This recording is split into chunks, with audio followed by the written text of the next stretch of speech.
Lizzie. I don't ever smoke the dizzy, but we can always share some ditsies. It's just a cup in time. This song doesn't have to rhyme. Life's all of us, not every moment we can be feeling fine.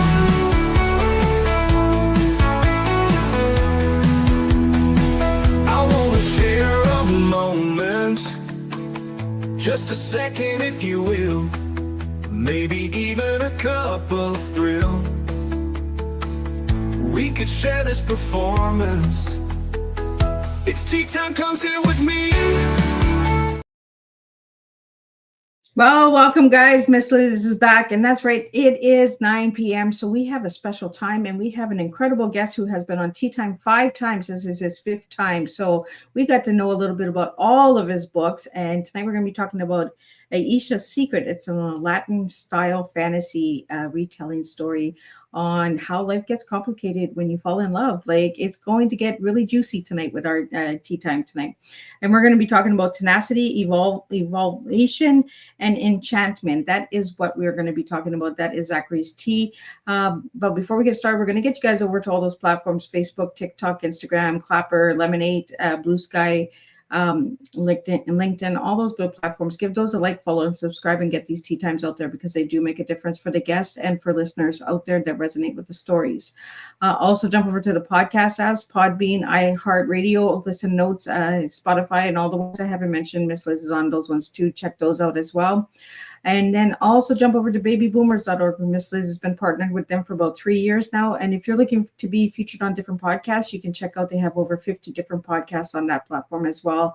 If you're looking for something that Miss Liz doesn't offer, I have a bunch of friends all in the background of baby boomers that will take care of you over there. So let's get started with disclaimer, and then a beautiful intro. And then we're going to get Zachary in here. We're going to spill some tea and have some fun tonight. Disclaimer for Miss Liz's Tea Time live show. Miss Liz's Tea Time is a global platform dedicating to sharing real life stories, diverse perspectives, and meaningful conversations that inspire awareness, healing, and connection. Miss Liz is going live using StreamYard. Before leaving a comment during the live broadcast, please grant StreamYard permission to display your name at StreamYard.com. Please be advised that all the content brought forward during any Tea Time show is presented in good faith. However, discussions may include opinions, beliefs, and perspectives that do not necessarily represent the views of Miss Liz or the Tea Time platform. Information shared by guests is based on their own experiences and is perceived to be accurate at the giving time of airing. All guests, viewers, and participants are responsible for using their own good judgment when considering any action or decision that may relate to these discussions. Some episodes may cover sensitive topics, including but not limited to trauma, abuse, grief, mental health, and other emotionally triggering subjects. Listeners' and viewers' discretion is strongly advised. Tea Time with Miss Liz is an open discussion forum designed to offer insight, inspire awareness, and create connection.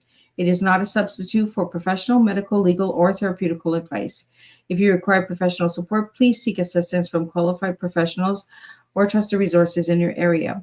If you have any questions regarding this disclaimer or the content of the discussion, you are welcome to contact me, aka Miss Liz, directly at my email at bookingmissliz@gmail.com, or visit Miss Liz's linktree at Miss Liz's Tea Time. By choosing to participate in, comment on, and view these live shows, you acknowledge and accept this disclaimer. Your participation is entirely voluntary. I, Miss Liz, welcomes you to join the conversation with an open heart, and if at any time you feel this platform is not right for you, I respect your wishes and decision and welcome you back whenever you are ready. Tea Time with Miss Liz is serving truth and awareness one cup at a time. Well, welcome back to Tea Time with Miss Liz, where returning guests become part of our growing family of storytellers, changemakers, and voices that continue to inspire our community. Today, we are delighted to welcome back a familiar face for his 5th appearance at the Tea Time table. Fantasy author, editor, and master storyteller Zachary Hagen. Zachary is known for creating immersive worlds filled with adventure, heart, intrigue, magic, and meaningful life lessons through storytelling. This time, Zachary joins us to discuss his newest release, Aisha's Secret, a creative retelling inspired by the classic tale of Aladdin. In this fresh twist, Aisha, I hope I'm saying it right, is the thief, Aladdin is the prince, and one magical wish changes everything as identities, truth, love, and destiny collides. Through his writing, Zachary continues to remind readers that the greatest adventures are often found within ourselves, as well as navigate choices, challenges, courage, and personal growth. Today's Tea Time will explore the inspirational behind Aisha's secret, reimagining classic fairy tales, identity, truth, and transformation, fantasy as a reflection of real life, and the power of storytelling to inspire hope. As a returning guest and friend of Tea Time, Zachary continues to bring imagination, heart, and meaningful conversations to our table. So grab your cup and join us for another magical journey filled with stories, adventure, and real life tea, truth, experience, and awareness. Let me get Zachary in here and spill some tea. Welcome, Zachary. Hi, it's so good to be back on again. You are like one of the top guests who have come back. I think as Lukeman is in the lead of 7 appearances on Tea Time. Wow. So Okay. you're not far behind. You've been on here 5 times. So I've got to know your series a little bit. The Eternity series. We got to go through all of those books. Tonight we're doing Aisha's secret. Aisha. Yeah, you said it right a couple times, but a couple of times, and then I glitched it, right? I overthink everything. Well, Zachary, tell my first-time listeners who haven't heard any of your previous Tea Times a little bit about who you were as a little guy and who you are now. Yeah, so I grew up with an absolute love of reading and story, and that evolved very quickly into a love of writing. I've talked about it before on here, how I have little packets of stapled together paper that were my first books. And I just continued to attempt to write a book until one time I found a way that worked for me. And now I have 6 published novels, and I'm working on my 7th, which will be another fairy tale retelling. Subsequently also working on my 8th and planning my 9th as well. So a lot of projects in the fire for me. But yeah, I'm excited about the fairy tale retellings, and I have sort of a big epic series planned for once I kind of take a little bit of a breather from writing direct series. So Zachary, is that part of the Eternity collection, or is that a whole new collection? It will be entirely new. So it's going to be set in an entirely different world. It'll be more in line with the scale of Tolkien and Christopher Paolini in terms of the world and the scope of things. And it'll be more, not necessarily graphic or spicy, as someone might say, but definitely more of an adult-aimed fantasy. Specifically, there's lots of conversation around concepts like toxic masculinity and femininity in today's day and age, and I wanted to explore the concept of healthy and biblical masculinity through a fantasy lens, because I think a lot of times we can learn a lot better through the lens of story, because it feels a lot less confrontational and less lectury. Well, I find in the fantasy world that more truth is spoken than in the real world. Sometimes, for sure, yes. Well, let's get into Aisha's secret, and tell me how you got the title and all that. And I'm just going to pull up the book, so if you just want to tell the audio listeners what we're looking at on the screen. Yeah, absolutely. So Aisha's secret. I had a lot of fun designing the cover. This is the first cover that I actually designed myself, and I've got a silhouette of an Arabian palace in the back with silhouettes of Aisha and Aladdin overlaid, and it's sort of positioned on top of sort of a red leather effect with gold detailing, and so it was fun to put together. The title, of course, is built off of Aisha being the main character, and she's got a secret to hide. She makes one wish after finding a djinn trapped in a bottle, and that one wish completely changes her life, and she is thrust into the role of princess, sort of stealing Prince Aladdin's spot, and she has to pretend that that's her real life, or the magic ends and she's without a home and without any place to go.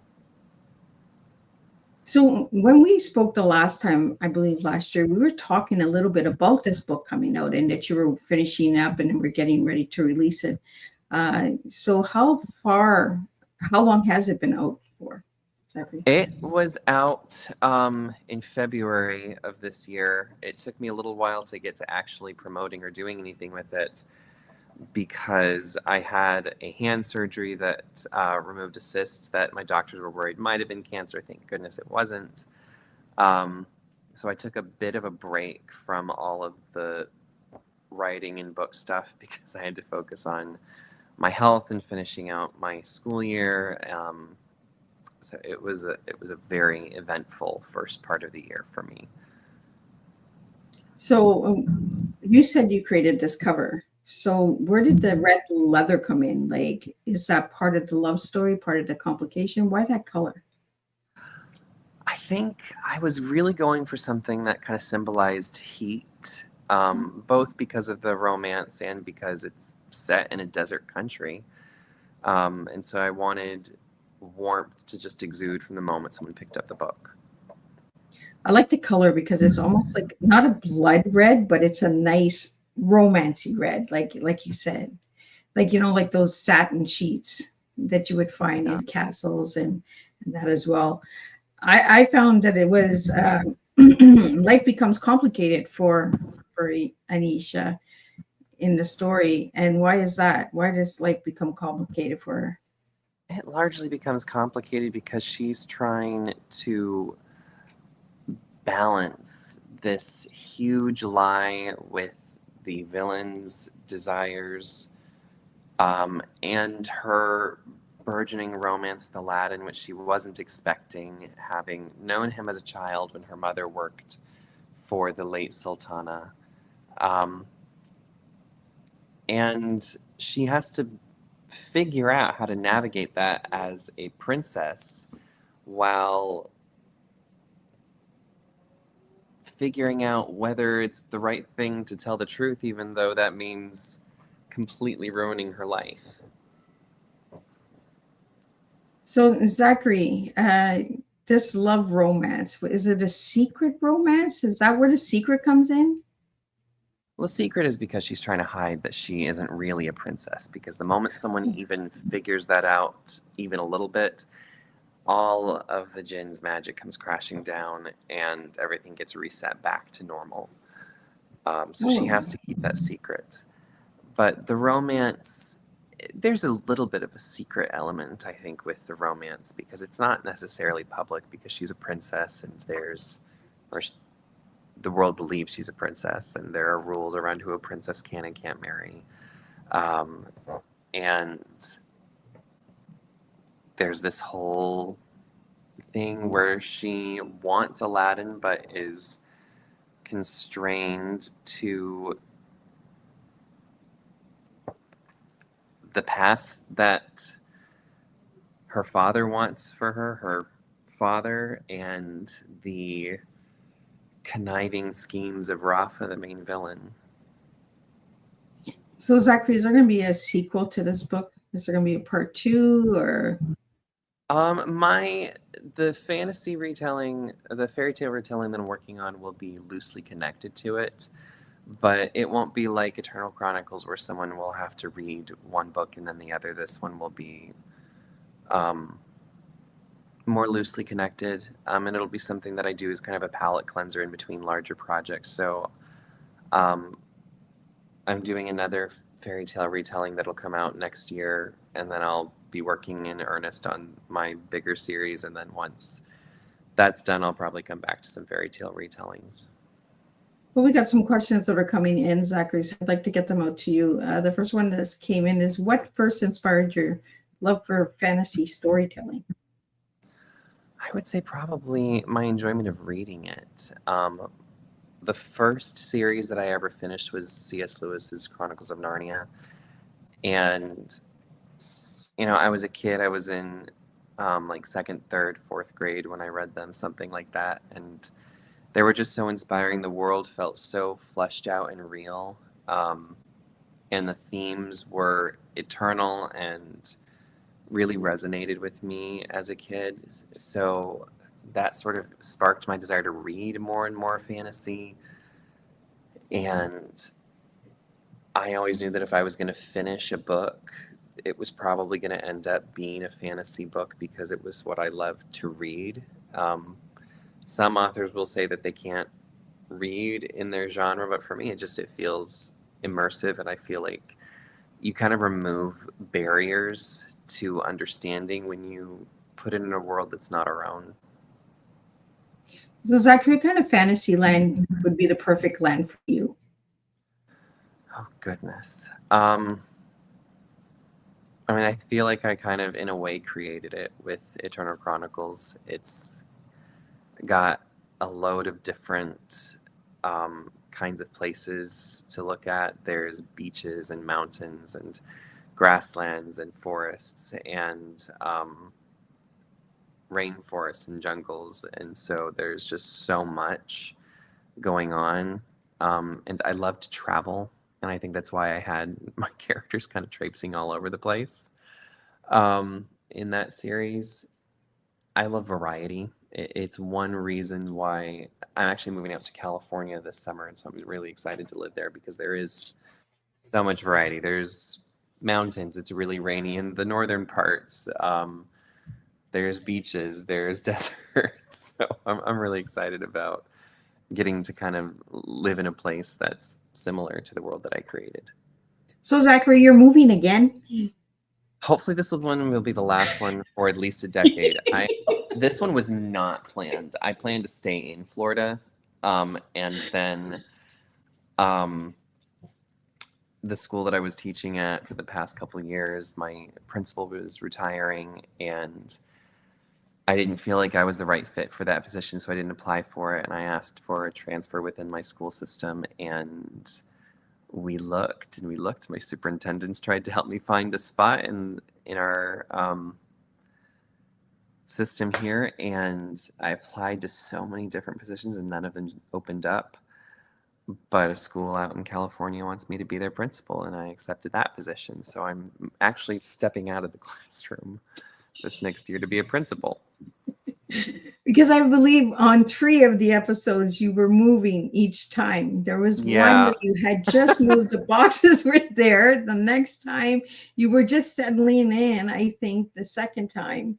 And the third time you were like, this is the last move. That's it, Liz. Like, I'm just like, okay. Oh, I wanted so bad for the one here in Florida to be the last one for a while, especially because we're leaving family behind here. So this one is especially hard, but you know, my time at the school was over, and I tried to stay within the district, but it's not a public system, it's a church-based system, so it's a smaller pool of schools because everyone's trying to move to Florida. It was a massive pool of teachers, which is sort of the opposite from a lot of places in the country. I think for one of the positions I applied for, the superintendent told me that they had like 35 applicants just for that one position. Wow. So it was just kind of pushed out. Had I stayed in my role or applied for the principal position at my school, I probably could have stayed, but it was a teaching principal role. So it was 3 grades plus all the principal duties. And I'm like, I'm a new dad. I can't do that and dedicate time to my son and to writing, and I'm still working on my PhD, so that just wasn't going to work for me. You know, Zachary, if you come on when you write your next book and you say you're moving again, I'm going to say Zachary's just a mover. He's just a traveling man. I would love to end the nomadic lifestyle. I would love to end the nomadic lifestyle. I really would. I'm so done with it. You should put some of these moves into your books, into your fantasy lands. I should have a race of nomads based off of me and my family in one of the books that I'm working on. That would be, I'll do that. Watch for it. When the first book in that series comes out, there will be nomads in the books, and I'll have some sort of an anagram of my family's names in it so that it just becomes part of the legacy in the fiction. Well, we have another question that came in for you, and it's how did your childhood books shape your creative imagination? Like the ones that I kind of stapled together and wrote, or the ones that I read as a kid? I think I'll as answer the for ones both. yeah, give me one, a little bit for each one. Yeah, I'll answer for both. So I would say that the ones that I kind of stapled together and wrote as a kid shaped my imagination because I can definitely locate like different species and character kind of traits that came back in the series. So I think that there were always ideas that were going to make it into a book no matter what. Kind of goes to my tenacity. Like if I want something, it's probably going to happen unless I just can't control any aspect of that. Like not moving. Um, gotta go When where we the set up the next tea time, I'm going to ask you, are you moving? oh goodness, I really, really hope not.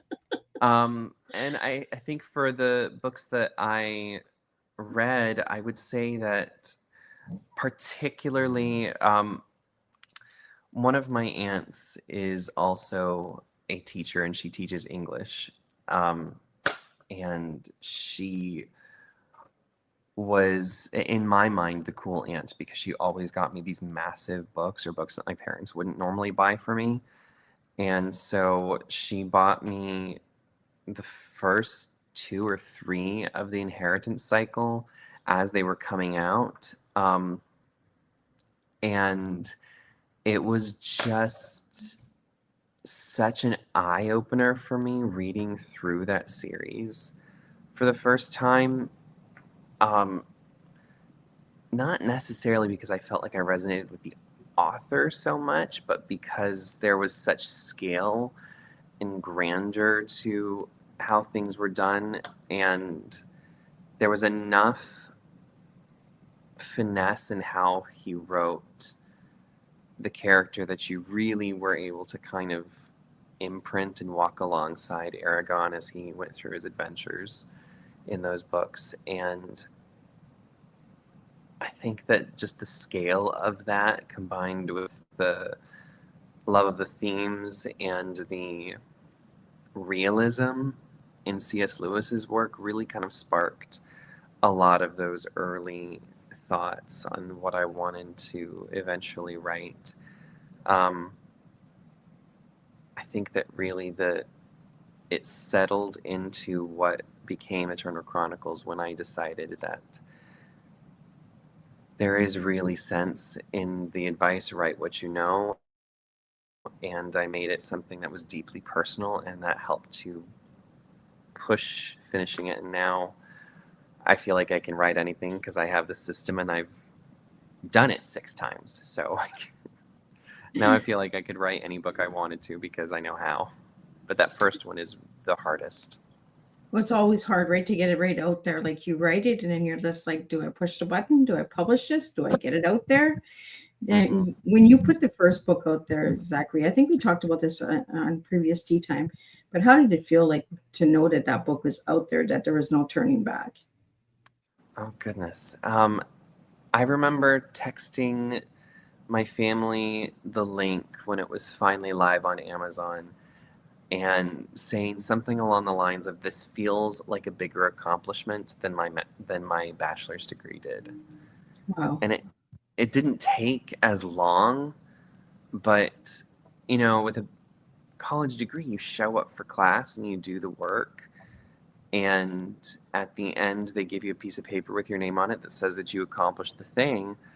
But with writing a book, no one is making you show up. No one's making you sit down at the computer and write. And unless you have a book deal, there are no deadlines. And realistically, no one has a book deal for their first book. You have to write it, and then if you're going to go the traditional publishing route, you have to find an agent and then find a publisher. I went the traditional route mostly because I wanted to keep more of the control. I didn't want to have to change anything. in some ways it's the harder option. In some ways it kind of is the only option at this point, because they make all authors do the same kind of publicity and advertising on their own without help, unless they're really, really well read and successful. And so it's, in some ways, it's less hoops to jump through to do self-publishing, but it also means that you have to prove yourself just a little bit more. And so that part was daunting, but I think that just the sheer force of will that it took to finish that first book, and then to know that it was going to be a series, so I immediately launched into writing the second, was just, I still enjoy writing, and I still love when I have a new release out, but nothing captures that first high of being able to say, I'm a published author. People can go online and order a copy of a book with several hundred pages of words that I wrote. Right? It's really hard to explain if you're not a writer, right? I know when I pushed it and that was it, it was published, I was like, oh, there's no turning back now. But you have this feeling of showing up for yourself as well, right? Because no one's pushing you, like you said, to show up and do the classes and do the test, and that it's you that's got to show up for yourself, and you got to take all that feedback, and you got to say, oh, okay. Once that book was published, the first one, the second one, was there ease, or was there still that anxiety when you went to go publish it? Or I don't think so. Not as much, especially because with the first book, there were several people that did become readers that were really excited about the second book. And some of my most avid fans are still relatively close. They're friends and family, which is totally fine. The ones that continue to read that I don't know are just as important, but I get the most feedback from my family and friends. And so I had a little bit more of that excitement for the second release, and people asking me when it was going to be out and when it was finished, and can I get an advance copy? So a lot of that anxiety over it was lessened because I knew people were excited to see it rather than will they like it kind of thing. And I'd say my confidence has only grown since then because I continue to get really positive reviews, which is great. Not every review is positive, but there's a lot more positive than negative, which is great. Zachary, you mentioned you had a cool aunt writer. Did you guys write anything together?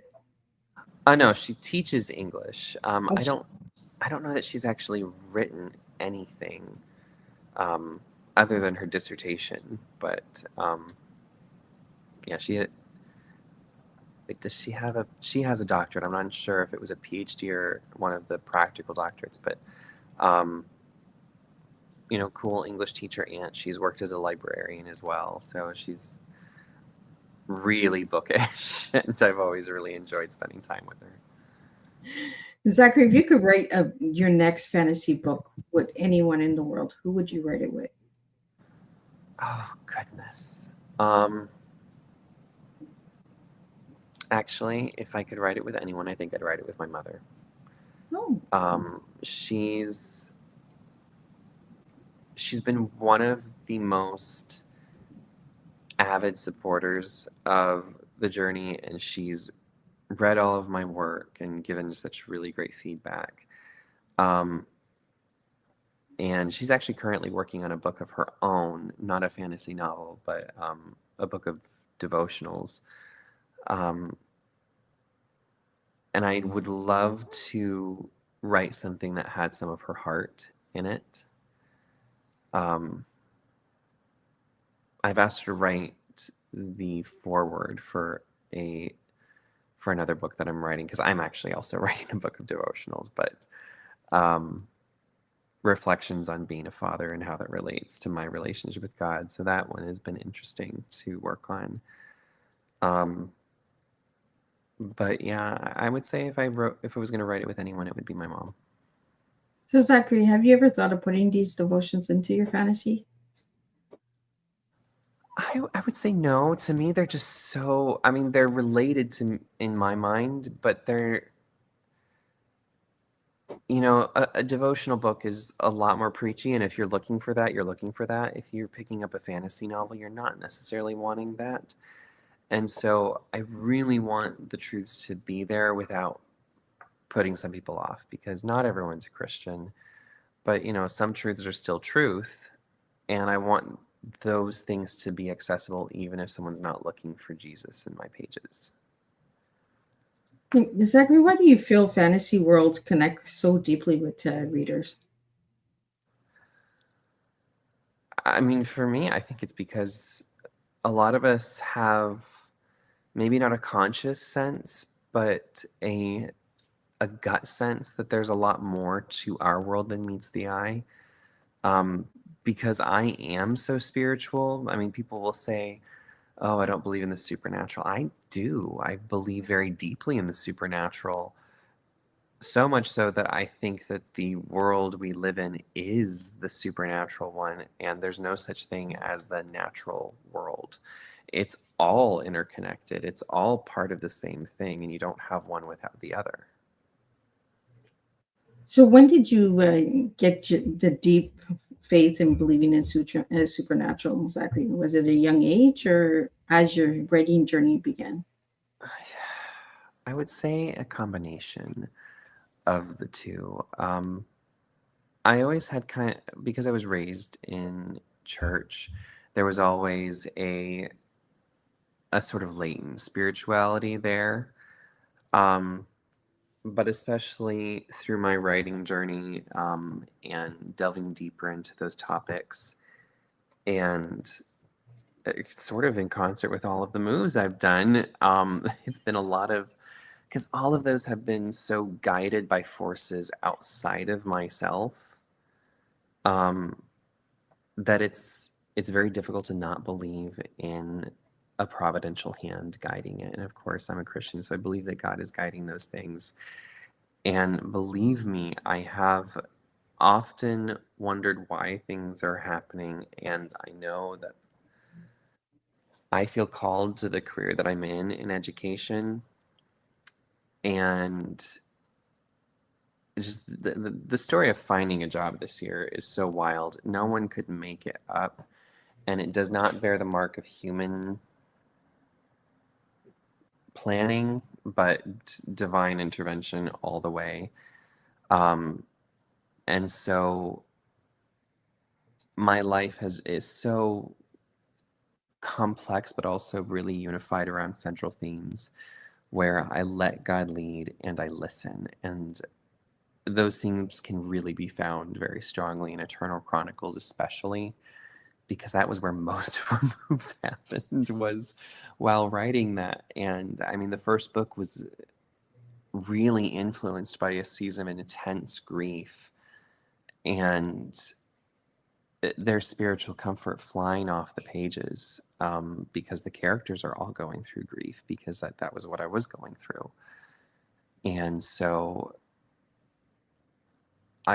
some of the words that Michael says to Opal, Nyx, and Delia in that first book, I don't feel like are my words. I feel like that they came from God and were for me, and now they get to bless other people in the context of that story. I remember our first tea time, and we talked about the grief. You had lost a family member, I believe, at that time, Friend. right? Yeah. A friend. And we talked about how the words came to the page, and sometimes you're just like, "Whoa, where did this come from?" Mm-hmm. And you move so much, and you believe in God, and you have that strong faith, right? And it is almost like He's directing you. Okay, your journey over here is done. Now I'm going to try and get you to travel here and travel there, and because you traveled, I believe it was Michigan or Mississauga, Mississippi. We were in Mississippi for a couple of years before I moved to Florida. Mm-hmm. Yeah. And we talked a lot about the mirror of the inner self, right? Mm-hmm. And that eternity mirror. If you want to share just a little bit about the other books that you have for the listeners out there, Zach. Yeah, absolutely. So Eternal Chronicles is a 5-book arc. It starts with Eternity's Well, which was a really fantastic write, and it's in my opinion, an even better read than it was to write. That goes directly into Eternity's Mirror, that expands on those themes and takes the main character's journey deeper as they learn more about the ancient evil that they are battling against. That goes into Eternity's Refuge, where they join and help to lead a secret society devoted to faith in that world's deity, the Great Spirit, or Elon. And Eternity's Edge is the sort of the setup for the final chapter, Eternity's End, where they have their final show or final standoff and achieve their ending, the one that was promised. So I love a story with a happy ending. I'm not going to say how the ending's happy, but I think it was well deserved. So when we talked about taking characters off, some of the characters you were like, oh no, not yet. So tell us a little bit about the characters in this series. Yeah, so everything centers around Elior, and Elior, I think, has one of the biggest kind of inner glow-ups of almost any character I can think of in fiction. I actually taught Eternity's Well my second year teaching to my students. I got permission. It was a really fun experience to do that. But I had several students say, I really don't like reading this because the character is whiny and he's always crying. And I'm like, it's a fair critique. But by the end of the series, Elior is an entirely different person. And I think that really does mirror the experience that I've had over the last 5-6 years. Because I was not as solid or put together of a person when I was 24 as I am now. Well, we said this before we went live, right? Time waits for no one. We all age and life goes on. Zachary, how do teaching and writing influence one another in your life? Actually, I finished the first book largely because I had a student tell me that they never planned on reading the Chronicles of Narnia because they were too old. And that felt so offensive to me that I was like, well, you need something that's going to scratch that particular itch. And so I finished my books hoping to be kind of a spiritual successor to the themes and ideas that C.S. Lewis pushed forward in his books, because it just felt so important that remains something that was accessible. And Zachary, you mentioned species when you were a child. So what kind of species did you write about when you were a child? Oh, there were dragons and dwarves and like kind of like classic fantasy stuff. I don't think I really invented anything really unique for the Eternal Chronicles, except for what I called the Unders, which were little shadow creatures made out of the soot left behind when Elon created dragons. Because everything in that world had like one side of the world had one species and the other had a counterpart, and the other that was made out of the leftovers when Elon was done creating one species. Like the leftovers from fire from creating dragons created the Unders, and the leftover wind from creating the fairies became wind spirits, and so on and so forth. So everything kind of had an equal and opposite on the other side of the world. Why do you feel that the fantasy writers are drawn to dragons and fairies? think largely because they feature so prominently in the collective human psyche in the West. Dragons are described pretty heavily in, well, not described, but alluded to pretty heavily in the Bible. And fairies and angels are sort of not necessarily the fae version of fairies, but like the benevolent ones with wings and that grant wishes are sort of akin to angels. If the concept of angels was run through a telephone game 2 or 3 times. So I think those kind of stick out so prominently in Western thought because even people who aren't Christian, unless you've read the Bible cover to cover and not to find something to dislike about it, but just as a literary exercise, you really don't understand how deeply affected all of Western thought is by biblical worldviews and thoughts. It's wild how much is influenced by it. Do you feel like the Bible itself has the fantasy worlds in it? I wouldn't say fantasy worlds necessarily. There are a couple stories in the Bible that are fictional. Jesus's parables come to mind because some people take them literally. They were clearly meant as short stories to illustrate a point. But because I believe that it's real, I think that all fantasy stories, at least the ones in the West, are based on the real supernatural world rather than that actually being fantasy. Because I've experienced spirituality in a very real way, so I can't in any way call it a fantasy because it's bigger than what I can imagine. I always wondered about the Bible as a storytelling, right? To get us to understand life. And it's almost kind of like what you said with the supernatural. I feel like we're in the supernatural world. It's all connected and we're just overlooking it, right? Like the universe is part of our lives. It's directing us and bringing us forward in a spiritual way. But we're looking so hard at the stars and the skies that we're not looking at the grounds and the waters, if that makes sense. Yeah, absolutely.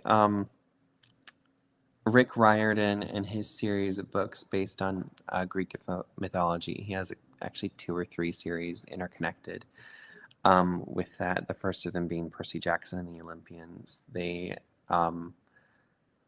live in a world where gods and monsters and demigods and stuff like that are all right in front of the main characters, but the regular world can't see it through the mist, which is this magical veil separating the mortal from the rest of the world that knows what's going on. And I kind of feel like it's sort of the same thing. If you know, and if you don't, you don't see it. Yeah. Well, I feel like it's right in front of our face and we don't see it, right? Because we're looking too into it. Like it's almost like we're looking for an answer, but the answer is so simple. It's right there.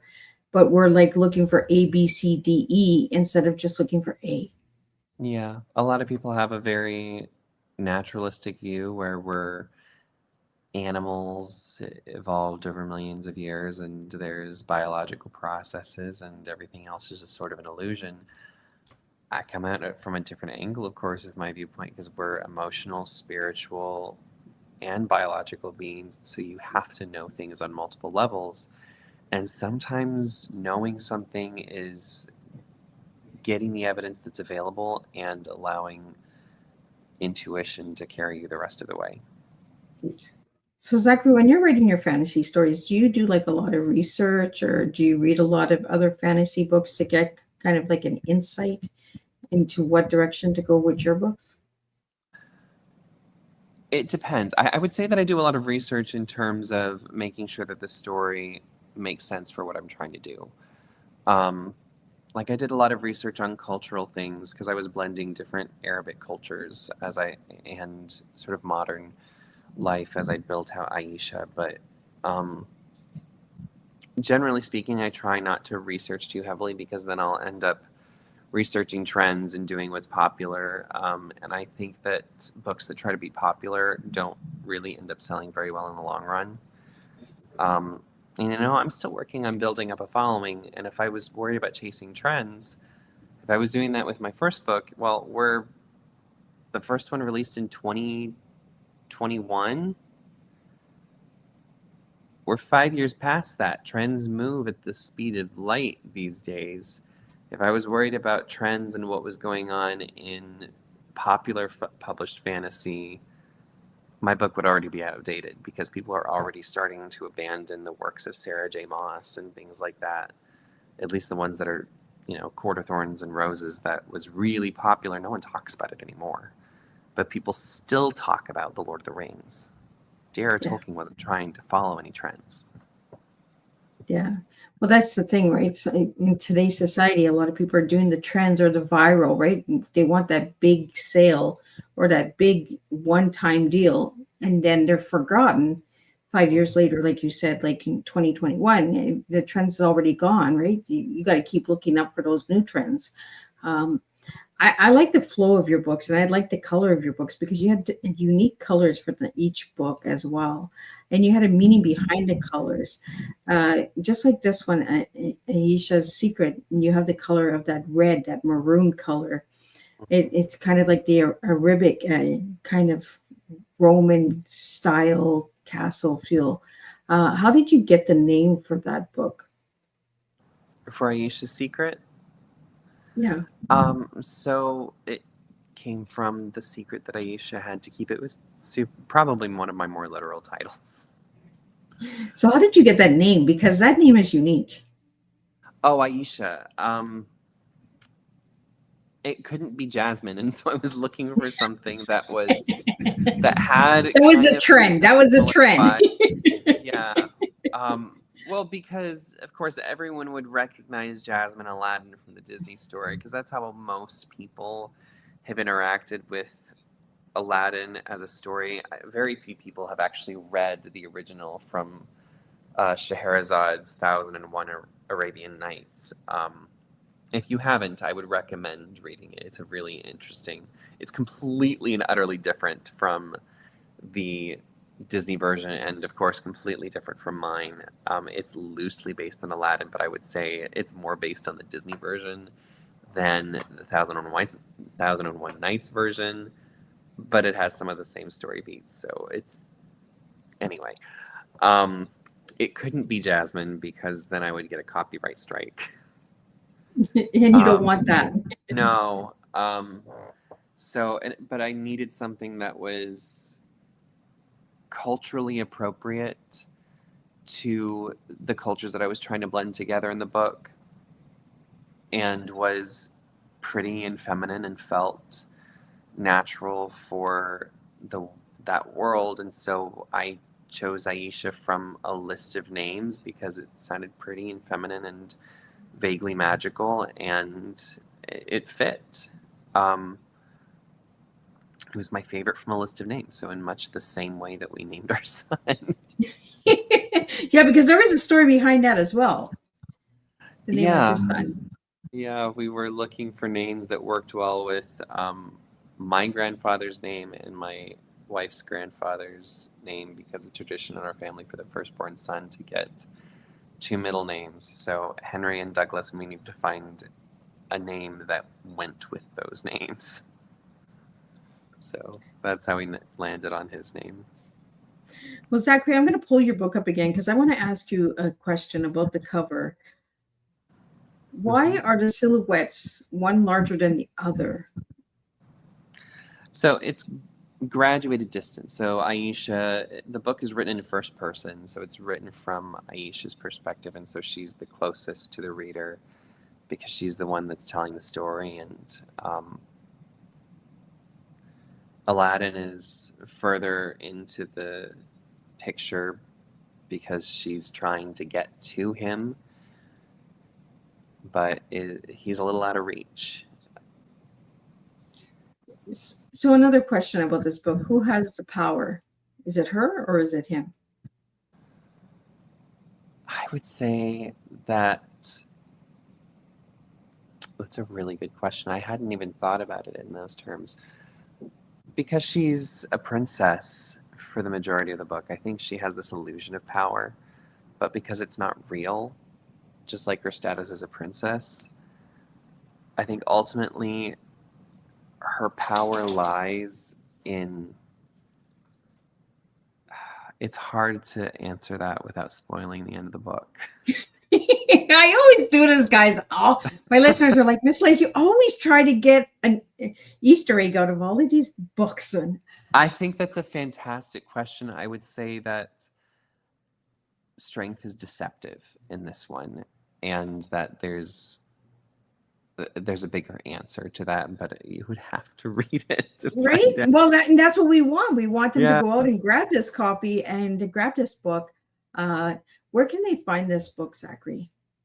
Right now, it is available on Amazon. If you go to my author page, you'll see all my books, and that one will be the newest one. I'm working on potentially getting it into wider distribution, but right now everything is available on Amazon. So, and the other books are all on Amazon as well, correct? Mm-hmm. So, with this book, what do you want the readers to get from it? I want them to get a sense of what love is beyond what they want out of it. You know, I think that in a lot of ways, modern dating and modern marriage is about finding happiness, but it's not supposed to be about that. We often think of love as an emotion, but it's a series of choices and commitments. And, you know, our grandparents were all married for 50 plus years. And they weren't married for 50 plus years because they had the same feeling every day for 50 plus years. It's about showing up, and it's about trust, and it's about something deeper beyond what you can get out of it. It's about what you can give. I know my grandma was married to my grandfather for 60 years, and she told me it was falling in love all the time. My grandfather was a character. He liked to keep her on her toes, and she said he kept it interesting. Like, he didn't just get the girl and then that was it. I got the girl, I'm done. He kept it interesting. Like, he would surprise her with certain things, or he'd get things just to get on her nerves, and then they would make up. And he said he just kept it interesting. And my grandma said that for my grandpa, how she kept him was just keep his belly full, like just make sure he ate good. Men are simple. I won't argue with that. Just give me a good dish, right? So, Zachary, what message would you like the young readers out there that are reading fantasy to get in today's world? I want kids to dig deeper. I want young readers to dig deep into stories and to sit with them longer than it takes to read them, because I think you get a lot more out of it. Since we're on tea time, you let tea steep. You can't just drink it as soon as you put the tea bag in. You have to let the flavor infuse. And I think that it's sort of the same with reading. You have to sit with ideas and characters. Yeah, and pick up a good novel and, go out and grab Zachary's novels and give us some feedback on those books, because I'd always love to see my listeners that listen to Tea Time, if they actually steep their tea, and get into the books and enjoy the books and get some feedback. We get feedback during the live shows, but I'd like to get some feedback after the shows. Like, did you go out and grab the book? Did you enjoy the book? Did you not enjoy it? What feedback would you like to give? So for all the listeners out there, go out and grab some of Zachary's books and check them out. Zachary, I got a quick few lightning bolt questions here for you. Dragon or Magical Kingdom, what do you prefer?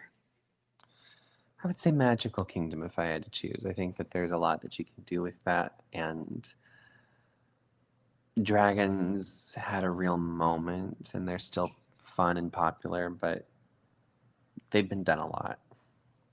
Yeah, there's so many different ways of making magical kingdoms, right? Dragons are getting extinct. They won't be in my next series, but they were fun to write. Favorite writing snack? Oh gosh, I don't eat while I'm writing. Oh, It's too interesting. distracting. That makes sense, right? Because your fingers are busy, Hmm. so you can't get the paper to the pen to the paper. Hmm. Morning writer or night writer, Zachary? Oh, I am such a night owl. I've tried to get up and write, and I end up rewriting swaths of those sections because I'm just not awake enough for it. Um, Night all the way. For a while, I was part of a late night writers club, and we did writing sprints until like 11 midnight, and it was always some of my best writing. One fictional world you'd visit forever.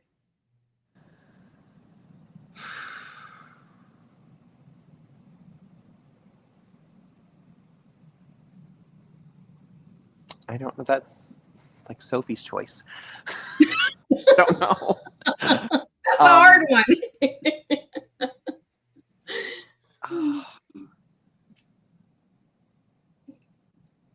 I feel like I'd be hurting the other books' feelings if I picked one over the other.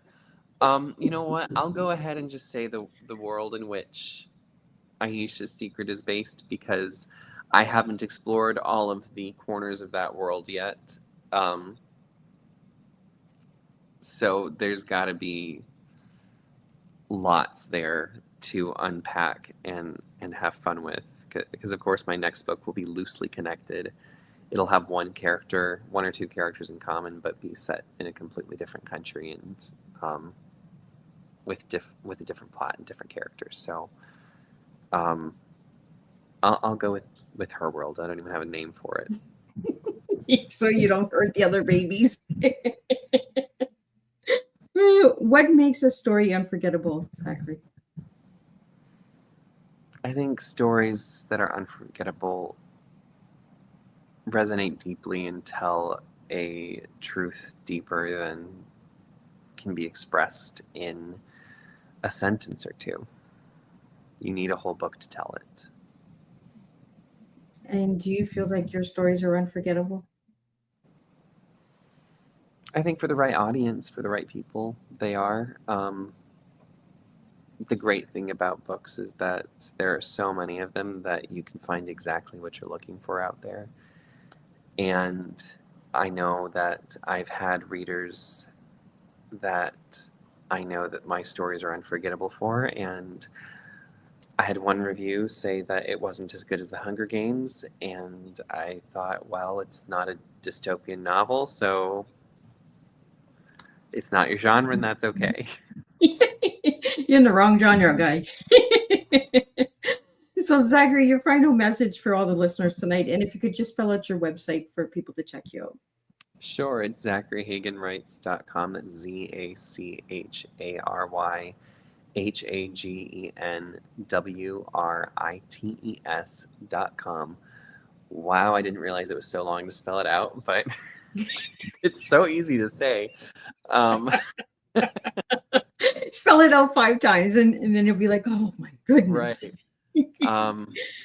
And my final thought, I guess, would just be keep reading and keep learning and be open to learning new things, and don't be stuck in your perspective unless you are absolutely sure it's the right one, and then you better be ready to defend it.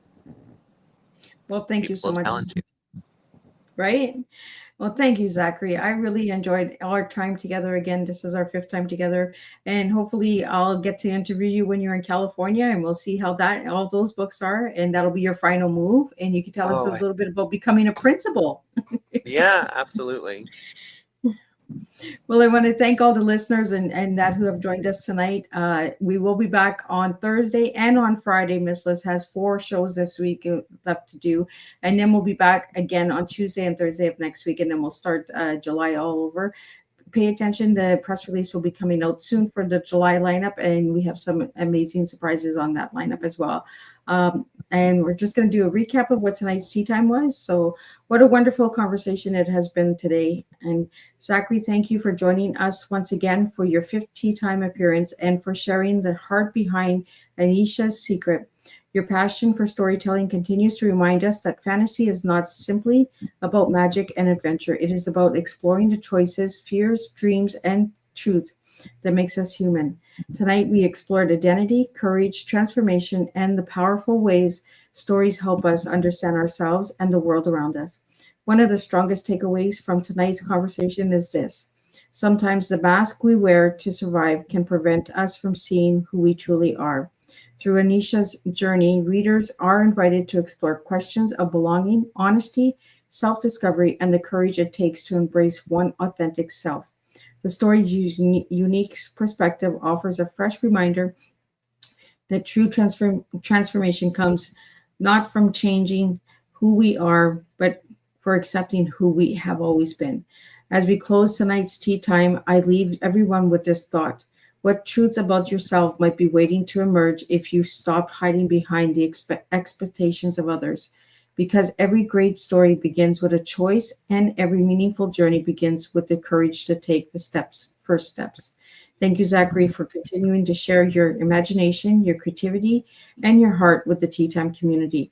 Until next time, keep writing, keep dreaming, and keep serving real life tea, one conversation at a time. And tonight's takeaway is the greatest transformation doesn't happen when we become someone else. It happens when we discover the courage to become ourselves. I'll see everybody on Thursday, and we'll do this all over again. Until then, have a good night, guys.